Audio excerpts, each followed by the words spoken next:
going to walk you down the left side of the house. You have your electric meter, outside AC unit. You have outlets on the side of the house. You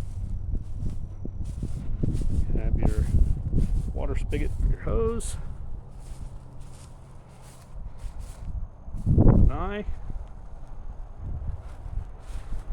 Light, and there is a bracket and wiring up there for a ceiling fan, so if you wanted to add a ceiling fan out on your lanai, all the hardware is there. The switch is just inside next to the light switch. So we come out to the water. Edge of the property runs pretty much where the hill is, right at the top of the hill, and then we'll give you a little panoramic here from the back. This is looking at the front from the corner of the yard. You can't see much because of the crepe myrtle. See across, you can wave to Becky and I at the model there.